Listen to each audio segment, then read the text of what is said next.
Hello everyone, Grandpa Hickory here. I got my Yorkshire Gold tea. I'm up moving around. People, I've got a problem. Cheers to everyone. I've got a problem, and it's I have been feeding cats ever since I moved in here 5 years ago in these apartments. And I find homes for cats that I can get to come to me. It takes a while before I get their confidence. Then I pet them, and then I put them in a cat carrier, and I take them to the animal shelter. And then they clean them up, they give them all their shots, and they neuter them or spay them, whichever, male or female.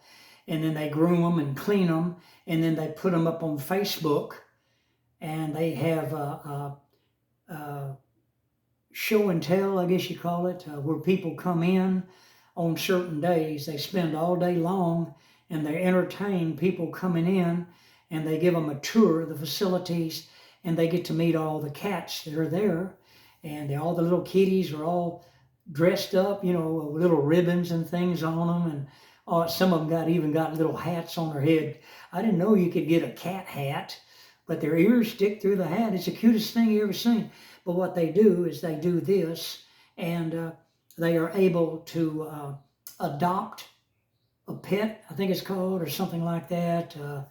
But they do not put down, they do not euthanize. The ferals, they take them, they neuter them, and they give them their shots, or they spay them, whatever they have to do. And then I don't like it, but they clip their ears on one side. They cut a chunk of ear out, a V-shaped, and then they take the cat after it's recuperated and everything, and then they take it back to another part of town and turn it loose somewhere else.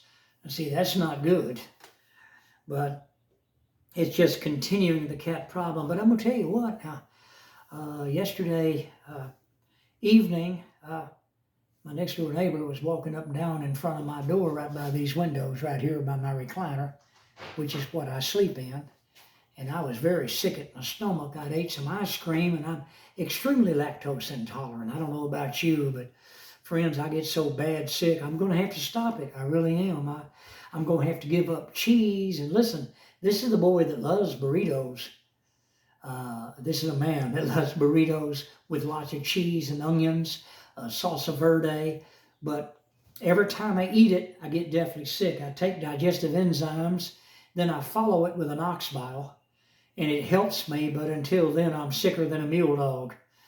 But I just wanted to tell you that I've been up nearly all night long about this. I was terribly upset. I called my daughter, and she blasted me and told me, "Daddy, I've been telling you for years to stop feeding those cats out there and to stop capturing them and taking them to shelters." But you see, the little animals need help. You can't just turn your back on them. You can't just ignore them. The problem's not going to go away. So anyway, I went up to Home Depot this morning, and I went to H-E-B and bought 2 big gallons of white vinegar. And then I went to Home Depot and I bought a 1-gallon sprayer. I came back, filled it almost 3/4 full, and I shook it up good. I went out there and I sprayed that, and he's right. My neighbor's really upset about it. But there is poop all over that ground. Well, they've been using it for 5 years. We've got feral cats that even before I ever put food out there, they come up and use the bathroom, and that's why I started catching them. And you see a lot of people in these apartments, they move in and they have cats. And then when they move out, they abandon their cats.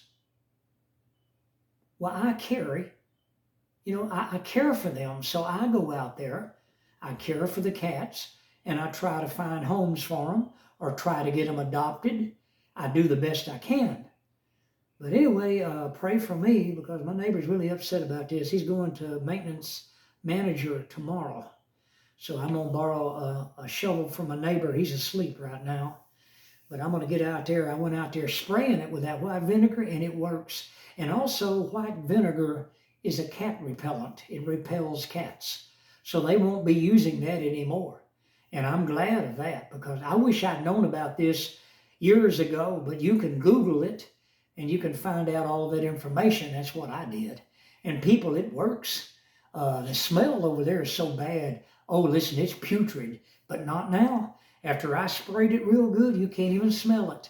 And you can't smell the vinegar either. So I thank God for that. Hit the like button, subscribe, Grandpa Hickory, and I hope this helps somebody that may have problems with feral cats. See you on the next video.